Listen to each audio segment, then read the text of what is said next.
আজ শেষ হচ্ছে গরিব ঘরের রাজপুত্র নাটকের দীর্ঘ ও আবেগঘন যাত্রা। অসংখ্য বাধা, ভুল বোঝাবুঝি, ষড়যন্ত্র, ভালোবাসা, ত্যাগ এবং বিচ্ছেদের মধ্য দিয়ে গল্পটি এমন এক পরিণতিতে পৌঁছায় যা প্রতিটি দর্শকের হৃদয় ছুঁয়ে যায়। অনিক ও মেখলা তাদের জীবনের সবচেয়ে কঠিন সময় পার করছিল। একদিকে দুর্নীতিবাজদের ষড়যন্ত্র, অন্যদিকে সংসারের অশান্তি তাদের জীবনকে দুর্বিষহ করে তুলেছিল। একটি আবাসিক প্রকল্পকে কেন্দ্র করে কিছু অসাধু ব্যক্তি সরকারি কর্মকর্তাদের ঘুষ দিয়ে কাজ বন্ধ করার চেষ্টা করে, কিন্তু অনেক সমস্ত বৈধ কাগজপত্র দেখিয়ে প্রমাণ করে যে প্রকল্পে কোনো অনিয়ম নেই। শেষ পর্যন্ত তদন্তকারী কর্মকর্তা সত্য বুঝতে পারেন এবং প্রকল্পের কাজ চালিয়ে যাওয়ার অনুমতি দেন। এতে ষড়যন্ত্রকারীরা ক্ষুব্ধ হলেও তাদের পরিকল্পনা ব্যর্থ হয়ে যায়। এদিকে বৃষ্টি দীর্ঘদিন ধরে একটি কষ্ট বুকে লুকিয়ে রেখেছিল। তার একমাত্র স্বপ্ন ছিল অনেককে বাবা হওয়ার আনন্দ দেওয়া। চিকিৎসকেরা আগেই সতর্ক করেছিলেন অপারেশনটি অত্যন্ত ঝুঁকিপূর্ণ। সফল হলেও আশার আলো ছিল, কিন্তু ব্যর্থ হলে জীবন চলে যেতে পারে। তবুও ভালোবাসার টানে বৃষ্টি সেই ঝুঁকি নিতে দ্বিধা করেনি। অপারেশনের আগে শেষবারের মতো সে অনেককে ফোন করেছিল। কাপা কণ্ঠে বলেছিল, হয়তো আর কখনো দেখা হবে না। যদি বেঁচে থাকি আবার দেখা হবে, আর যদি না থাকি আমাকে ক্ষমা করে দিও। কিন্তু তখন অনেক অভিমান আর ভুল বোঝাবুঝির দেয়ালে বন্দী ছিল। সে হাসপাতালে যেতে অস্বীকার করে। বৃষ্টির শেষ অনুরোধও সে ফিরিয়ে দেয়। ফোন রেখে বৃষ্টি শুধু আল্লাহর কাছে দোয়া করে অপারেশন থিয়েটারের দিকে এগিয়ে যায়। হাসপাতালের বাইরে বৃষ্টির বাবা, সাব্বির এবং পরিবারের সবাই উদ্বেগে অপেক্ষা করছিলেন।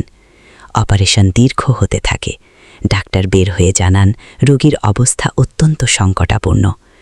সবাই কান্নায় ভেঙে পড়ে, আল্লাহর কাছে প্রার্থনা করতে থাকে। ঠিক সেই সময় অন্য একটি সত্য প্রকাশ পায়। রাতুল নামের এক লোভী যুবকের আসল মুখোশ খুলে যায়। সে একাধিক মেয়ের সঙ্গে প্রতারণা করেছে এবং শুধু সম্পত্তির লোভেই বিয়ে করতে চেয়েছিল।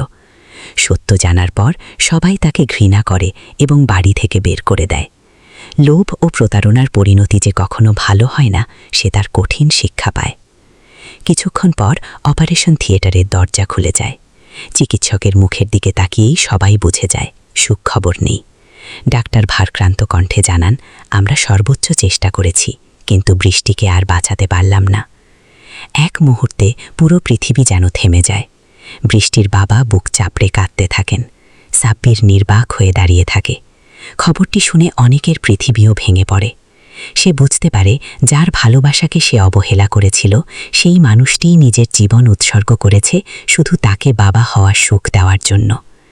অনেক কান্নায় ভেঙে পড়ে বলতে থাকে, আমি তো কখনো চাইনি তুমি নিজের জীবনকে এভাবে ঝুঁকির মধ্যে ফেলো। আমি শুধু রাগের মাথায় কিছু কথা বলেছিলাম, তুমি আমাকে ক্ষমা করে দাও। কিন্তু তখন আর ক্ষমা চাওয়ার কেউ নেই। বৃষ্টি চিরদিনের মতো পৃথিবী ছেড়ে চলে গেছে। বৃষ্টির মৃত্যুর পর সাব্বির অনেককে একটি গুরুত্বপূর্ণ সত্য জানায়।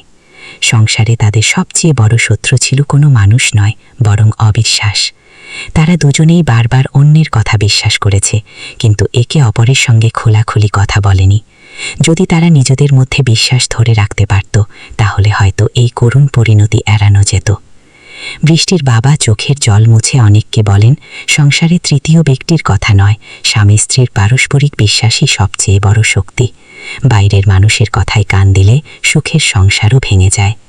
এই কথাগুলো অনেকের হৃদয়কে গভীরভাবে নাড়া দেয়। সে নিজের ভুল স্বীকার করে এবং প্রতিজ্ঞা করে জীবনে আর কখনো বাইরের মানুষের কথায় প্রিয়জনকে বিচার করবে না। এরপর আসে গল্পের সবচেয়ে অবাক করা মোড়। সাব্বির একদিন একটি ছোট্ট শিশুকে কোলে নিয়ে অনেকের সামনে হাজির হয়। শিশুটিকে দেখে অনেক প্রথমে কিছুই বুঝতে পারে না। তখন সাব্বির জানায়, বহুদিন আগে যে সন্তানকে সবাই মৃত ভেবেছিল, সে আসলে মারা যায়নি। অনেকের চাচা চাচি লোভের বশে জীবিত শিশুটিকে গোপনে সরিয়ে অন্য একটি মৃত শিশুর সঙ্গে বদলে দিয়েছিল। এই ভয়ঙ্কর সত্য বৃষ্টি অনেক পরে জানতে পেরেছিল। সে চেয়েছিল অপারেশন সফল হলে নিজেই শিশুটিকে অনেক ও মেঘলার হাতে তুলে দেবে, কিন্তু ভাগ্য তাকে সেই সুযোগ দেয়নি। মৃত্যুর আগে সে সাব্বিরকে অনুরোধ করেছিল, যদি সে বেঁচে না থাকে তাহলে যেন শিশুটিকে তার প্রকৃত বাবা মায়ের কাছে ফিরিয়ে দেওয়া হয়। আজ সাব্বির সেই প্রতিশ্রুতি রক্ষা করেছে। নিজের সন্তানকে বুকে জড়িয়ে ধরে অনেক অঝরে কাঁদতে থাকে। আনন্দ আর বেদনার অদ্ভুত অনুভূতি তাকে আচ্ছন্ন করে ফেলে। একদিকে সে ফিরে পেয়েছে নিজের রক্তের সন্তান, অন্যদিকে সেই সুখ দেখার জন্য বৃষ্টি আর বেঁচে নেই। সাব্বির বিদায় নেওয়ার আগে শুধু একটি অনুরোধ করে। সে বলে, প্রতিদিন যদি পারো বৃষ্টির কবরের পাশে গিয়ে তার জন্য দোয়া করো। সে নিজের সুখের কথা না ভেবে সবার সুখ চেয়েছিল। অনেক নীরবে মাথা নত করে। সে জানে জীবনের সবচেয়ে বড় শিক্ষা সে খুব দেরিতে পেয়েছে। হারিয়ে যাওয়া মানুষ আর কখনো ফিরে আসে না, কিন্তু তাদের ভালোবাসা সারা জীবন হৃদয়ে বেঁচে থাকে। শেষ পর্যন্ত অনেক উপলব্ধি করে সত্যিকারের ভালোবাসা কখনো সম্পদ, অহংকার বা জেদের কাছে হেরে যায় না। সম্পর্ক টিকে থাকে বিশ্বাস, সম্মান এবং ক্ষমার উপর। সন্দেহ ও অন্যের কথায় প্রভাবিত হলে সবচেয়ে সুন্দর সম্পর্কও ভেঙে যেতে পারে। একদিকে বৃষ্টির আত্মত্যাগ, অন্যদিকে সন্তানের ফিরে পাওয়ার আনন্দ। এই দুই বিপরীত অনুভূতির মধ্য দিয়েই শেষ হয় গরিব ঘরের রাজপুত্র। গল্পটি আমাদের শিখিয়ে যায় জীবনে প্রিয় মানুষকে সময় থাকতে মূল্য দিতে হয়, কারণ সময় একবার চলে গেলে হাজার অনুতাপ করেও তাকে আর ফিরে পাওয়া যায় না।